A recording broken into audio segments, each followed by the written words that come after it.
Hoje nós vamos ver sobre célula. Viu o nosso clipe? Gostou?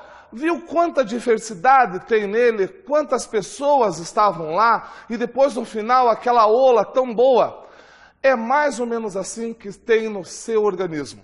É mais ou menos assim que funciona o seu organismo e o organismo de todo e qualquer ser vivo. Ele é um amontoado de pequenas partículas chamadas de células.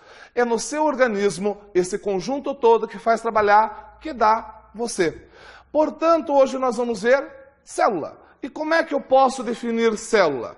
A célula a gente pode definir como a menor parte viva de um ser vivo.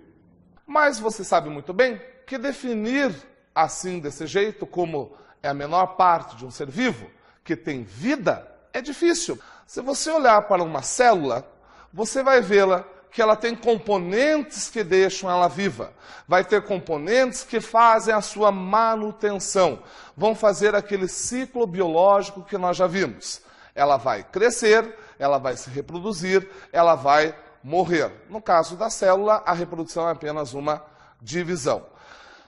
Compare aqui, ó, que essa célula tem diferença com essa outra célula que está aqui. Essa célula, ela já tem algo a mais que a protege, diferente dessa que está toda largada no seu ambiente. Tem alguma coisa que está faltando. Isso nós vamos ver daqui a pouco. Esta célula aqui, ela é menos especializada do que essa. Vamos primeiro ver como que surgiu a palavra célula. A célula surgiu com um relojoeiro chamado Robert Hooke.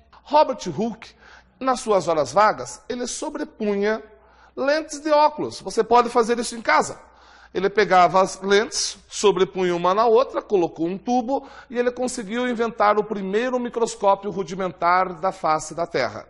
Um microscópio óptico, um microscópio com pouca resolução. Aí daí o que ele fez? Ele fez o que todo garotinho gosta de fazer. Começou a colocar materiais e materiais ali para ir vendo. Colocou pata de formiga, colocou asa de abelha, colocou uma mosca, colocou um monte de coisa. Colocou inclusive cortiça. Você já viu uma cortiça? Não? Cortiça é rolha. Então ele cortou bem fininho uma rolha e colocou ali. E o que ele viu quando ele colocou esta rolha, esse pedacinho de rolha ali? Ele viu pequenos espaços vazios, parecidos quadradinhos. Espaços esses que para Robert parecia como se fossem quartos de monge. Monge, aquele padre que fica enclausurado. E você sabe que o quarto dele é bastante simples, ele só tem a porta, a janela, uma cama, uma cômoda, é o mínimo que ele tem para sobrevivência. Então, para Robert Hooke, aquilo pareciam quartos de monge. Como que nós falamos quarto de monge? Quarto de monge são celas. Os monges dormem em celas. Ele queria dizer que aquelas pequenas partes eram pequenas celas. Como é que nós vamos fazer o diminutivo? Nós fazemos em português através de inho, inha. Aí ia ficar celinha. Já imaginou, Robert Hooke? O relojoeiro não era nem conhecido. Chegar para uma comunidade científica e falar bem assim: pessoas, eu descobri a celinha. O pessoal ia se matar de dar risada. Não pode falar em celinha. Então o que nós fazemos? Nós vamos recorrer ao latim. Vamos latinizar esta palavra. E para latinizar uma palavra no diminutivo, eu uso o sufixo ula. Então, cada vez que aparecer ula, você sabe que é um diminutivo. No caso aqui, ficou célula. E ele foi o primeiro a colocar o nome célula. E o que vem a ser célula agora? Ora, como você já viu, se eu tenho um organismo, passo pelo sistema, passo pelo órgão, passo pelo tecido, chego na célula, eu posso dizer o seguinte, que a célula é a menor parte que dá função para um ser vivo e forma esse ser vivo. É a unidade morfofisiológica de qualquer ser vivo. O que é morfo? Morfo é forma em latim. É o que dá a nossa forma, a sua forma, a minha forma, a forma do seu cachorrinho. Físio é o que faz a função, que deixa funcionar. Seu coração bate, é porque uma célula está fazendo ele funcionar.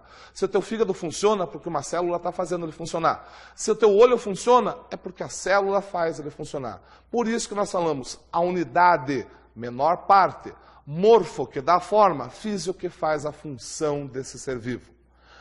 Quando Robert Hooke descobriu isso, começou-se a estudar várias coisas, porque naquela época o pessoal tinha uma teoria muito estranha na cabeça. Eles imaginavam que a vida surgia do nada. Era a famosa teoria da abiogênese. O que é isso? A vida surge na matéria bruta. Eles fizeram até receita. Olha que coisa estranha. Eles diziam o seguinte, vou te passar uma receita.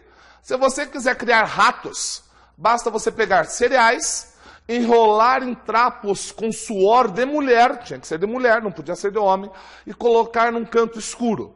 Dali iam surgir ratos. Se um galho caísse na floresta, este galho com certeza ia se transformar numa cobra. Agora, se as folhas caíssem num lago, essas folhas iam se transformar em peixe. Olha que coisa louca que eles imaginavam que era antigamente. Então começou uma guerra de cientistas contra cientistas para provar se essa teoria era certa ou não. O Robert Hooke foi o que deu pontapé inicial. Nós temos dois novos amigos, Schleiden e Schwann, vieram com uma nova proposta. Todo ser vivo é composto por células. Para nós isso hoje é ridículo. Isso daí, lógico, é 2 mais 2 é 4. Mas naquela época, onde o pessoal imaginava que a vida surgia de matéria bruta, quando você diz todo ser vivo é composto por célula, você quer dizer, olha criatura, só uma célula pode dar origem a uma célula. Ou seja, só um ser vivo pode originar um ser vivo. Não comece a confundir as bolas. Schleiden e Schwann foram os primeiros que chegaram e apartaram com a teoria da biogênese. Logo depois, você vai estudar comigo lá em evolução, vem Pasteur, que acaba com essa teoria. Mas a frase de Schleiden e Schwann, todo ser vivo é composto por célula, acaba de uma vez por todas. Agora nós vamos fazer o seguinte, nós vamos penetrar nessa célula.